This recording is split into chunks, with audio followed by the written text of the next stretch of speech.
आदाब दोस्तों। राजनीति मेरा विषय नहीं है, ना मैं राजनीति पे वीडियो बनाता हूँ, लेकिन राजनीति जन जन में घुसी हुई है, इसलिए उसके बारे में कभी कभी सोचता हूँ बोल दूँ।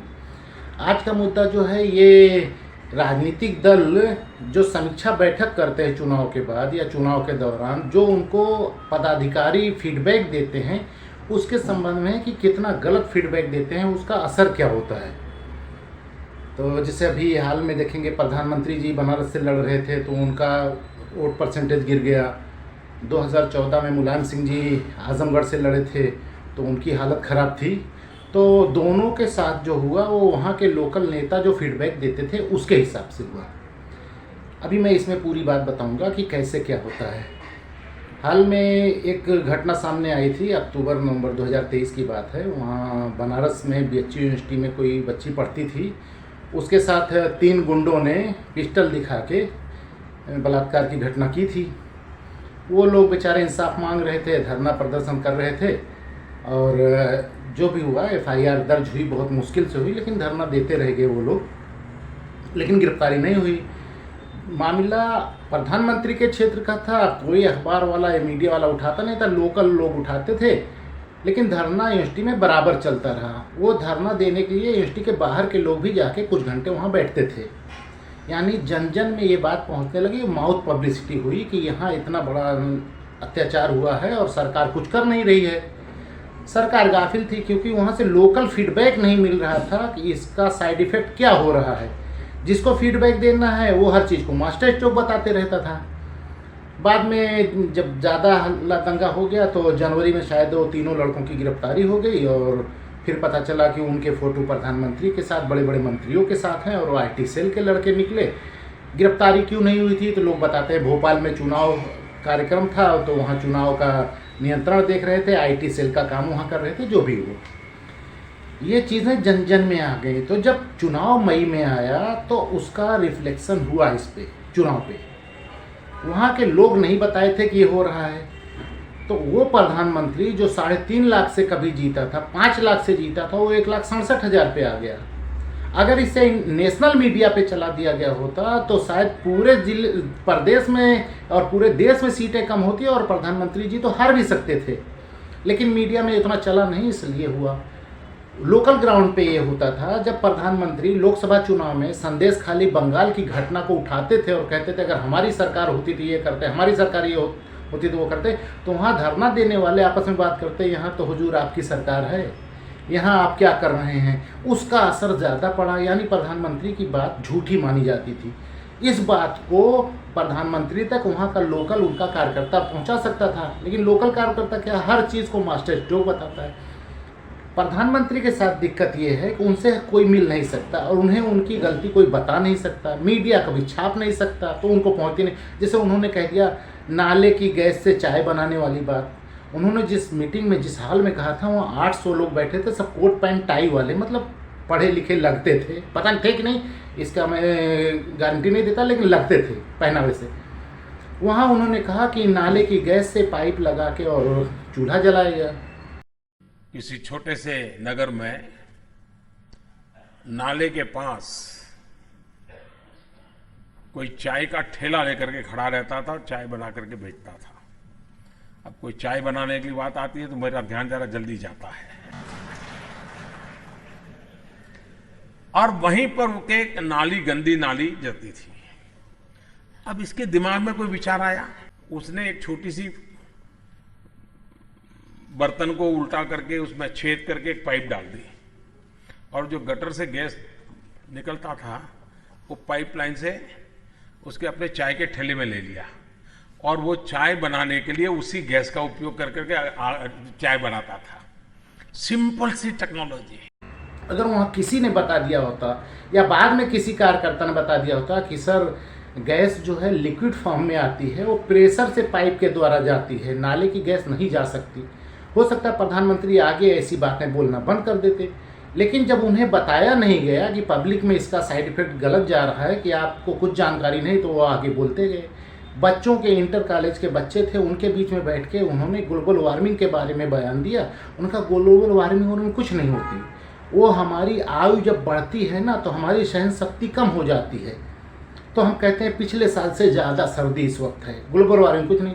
जब 70, 80, 85, 90 साल के लोग तो सर्दियों में आप देखेंगे तो अक्सर कहते हैं कि पिछली बार से इस बार सर्दी ज़्यादा है, ऐसा कहते हैं ना। एक्चुअली सर्दी ज़्यादा नहीं है, उनकी उम्र बढ़ने के कारण उनकी सहने की शक्ति कम हो गई है। वैसे ही ये क्लाइमेट चेंज नहीं हुआ है, हम चेंज हो गए हैं। कि वही प्रधानमंत्री ग्लोबल वार्मिंग पे इंटरनेशनल स्टैंडर्ड में जाके उसने फोरम पे साइन किया है कि 2070 तक हम कार्बन उत्सर्जन वाले कारखाने बंद कर देंगे। और यहाँ बच्चों की बात, अब बच्चे अगर ये चीज़ लिख दें एग्जाम में कि ग्लोबल वार्मिंग कुछ नहीं होता, वो हमारी उम्र के हिसाब से सहन शक्ति कम हो जाती है, तो 0 नंबर पाएंगे। तो ये चीज़ कोई बताता नहीं, प्रधानमंत्री को फीडबैक नहीं देता। तो जब लोकल से चीज़ें नहीं जाती तो छवि खराब होती जाती है। अच्छा, क्यों नहीं देते? वो अपनी चमचागिरी दलाली के चक्कर में नहीं देते। अब जब से प्रधानमंत्री जी वहाँ वोट का मार्जिन कम हो गया, 1,67,000 हो गया, लोकल लोग से वहाँ जब समीक्षा बैठक की गई तो उनको बताना चाहिए। वो आए बाएं साएं करके इधर उधर करके फॉर्मेलिटी वाला बता दिए। किसी ने ये नहीं बताया कि जनाब वो जो बलात्कार वाला कांड था वो बहुत बदनाम कर गया पार्टी को, और उसकी हवा फैली थी लोकल स्तर पे ही, लेकिन धीरे धीरे फैली थी। अगर ये चीज़ बताए होते, प्रधानमंत्री जी तक पहुंचती, तो ये जो अभी घटना हुई है कि वो जो बलात्कार के केस में बंद थे उसमें से 2 शायद छूट गए हैं, और 2 जो छूट गए हैं उनका जो वीडियो आ रहा है, चलो जमानत होना एक वो अदालत ने दिया, उसमें सरकार या जनता कोई रोल नहीं है, लेकिन जमानत के बाद वाली जो घटना वो ना होती। जमानत के बाद वो जब अपने घर पे गए तो उन्हें केक खिलाया गया, मिठाई खिलाई गई, माला पहनाया गया, बहनों ने स्वागत किया, माँ ने स्वागत किया, फिर उनके सहकर्मी उनका ढोल मजीरा जो भी बजाए। तो इससे ये तो उन्होंने अपनी खुशी जाहिर की, जिसके घर वाला जमानत पे आया वो खुशी जाहिर किया, वो अलग चीज़ है। लेकिन जो जनमानस में बात गई कि बलात्कारियों के छूटने पे यहाँ ढोल मजीरा बजाया, खुशियाँ मनाई जाती हैं, उससे और छवि खराब हुई। अब अगला इलेक्शन जो होगा वो वहाँ से बहुत बुरी हालत होगी इस वजह से, क्योंकि जनता में तो भाई जनता के पास एक ही अधिकार है वोट का। वोट के दिन वो अपना पावर दिखाती, बाकी दिन सरकार का अधिकार है, चाहे मुकदमा डाले, जिसको चाहे छोड़ दे, जिसको चाहे चोर बताए। तो हमारे यहाँ जो फीडबैक देने वाले लोग हैं पदाधिकारी, वही गलती करते हैं और बदनाम सरकार हो जाती है। अब प्रधानमंत्री क्या जाने, प्रधानमंत्री को तो बताया गया कि नहीं नहीं सब आप जो कर रहे हैं मास्टर स्ट्रोक है, तो मास्टर स्ट्रोक पे मास्टर स्ट्रोक मारे जा रहे हैं और यहाँ सब उल्टा पड़ते जा रहा है। तो ये जो बलात्कार के बच्चे छूट के आए थे, इनको जो खुशियाँ मनाए वो नहीं मनानी चाहिए थी, और मनाए थे प्रोपेगेंडा नहीं करना चाहिए था। जिसके साथ घटना हुई थी उसके ऊपर क्या बीती, जो लोग संघर्ष में उसके साथ शामिल थे वो क्या सोचे होंगे। तो पार्टी की छवि इससे खराब होती है और सरकार की भी खराब होती है।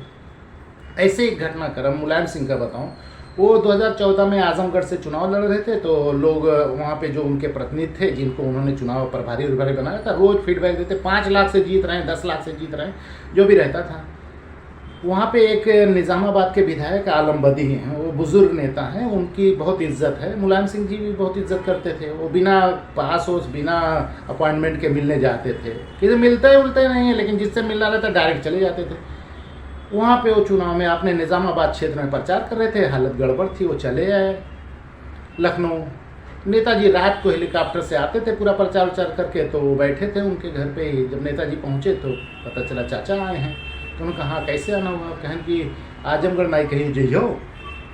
तो कहन वहाँ तो हालत ठीक है, कहन का ठीक है, कुछ पता किए हुए हैं, कहन हाँ 5 लाख से जीते थे। तो उन्होंने कहा 2.5 लाख से हारत हो, आज की खबर है 2.5 लाख से हारत हो। मेरी विधानसभा में 20,000 से आज हार रहे हैं, अभी तो टाइम है, तब तक देखो क्या होगा। नेताजी सन उन्होंने फ़ोन लगाया, जो वहाँ उनके प्रभारी थे, 2 प्रभारी थे, वो दुर्गा यादव एक हैं, एक बलराम यादव, उनसे पूछा तो वो लोग वही बात बताए, हाँ एकदम चकाचक निकल रही सीट और 5 लाख से कोई टक्कर में नहीं। तो उन्होंने कहा चाचा आए ना, चाचा बताओ तो 2.5 लाख से हार रहे हैं। फ़ोन कट, क्योंकि चाचा के आगे किसी की चलती नहीं और चाचा झूठ बोलते नहीं। चाचा आज भी ऐसे विधायक इकलौते हैं जो सरकारी बस पे लिखा रहता ना, विधायक सांसद सीट रिजर्व, खाली यही एक आदमी बैठता है। और तो विधायक सांसद फॉर्च्यूनर से जाते हैं, आगे पीछे 2-3 गाड़ी रहती, बस से कौन सवारी कर, लेकिन ये चाचा आज भी उसी बस से जाते हैं, या कोई लाद के अपनी गाड़ी से लेकर चला जाए। तो मुलायम सिंह को बड़ा झटका लगा, यार ये सच है और मैं तो हार जाता। तो फिर इन्होंने सभी जिले के सभी प्रधानों को किस हिसाब से सेट किया वो जनता जानती है, बताने की ज़रूरत नहीं, और किसी तरह चुनाव जीत गए। तो जो लोकल फीडबैक देने वाले हैं ना, वो किसी की भी मट्टी पलीत करा सकते हैं, वो तो हरवा देते।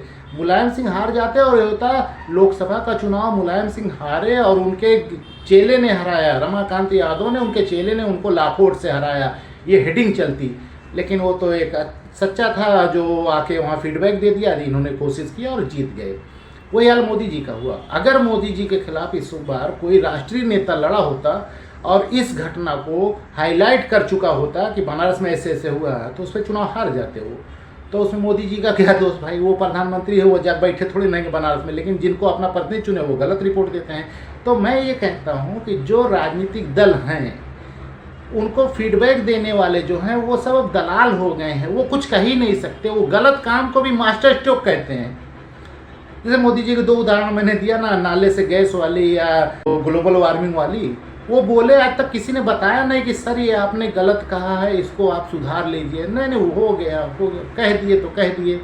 तो यहाँ पे मैं किसी की आलोचना नहीं करना चाहता था, ना मैंने मुलायम सिंह जी की आलोचना की, ना मैंने प्रधानमंत्री जी की आलोचना की। मैं ये कहना चाहता था उन लोगों तक खबर नहीं पहुँचती है, लोग गलत खबरें देते हैं और उसी चक्कर में वो सपनों में रहते हैं और बाद में उसका साइड इफेक्ट जो होता है तो हार होती है या बेइज्जती होती है। तो इस पर ध्यान देना चाहिए, बाकी दें या ना दें। और मैं फिर एक बार कहता हूँ कि बलात्कार के जब आरोपी छूटे तो उनका इससे स्वागत उगत ना करो, बहुत घिनौना पाप किए रहते हैं भाई।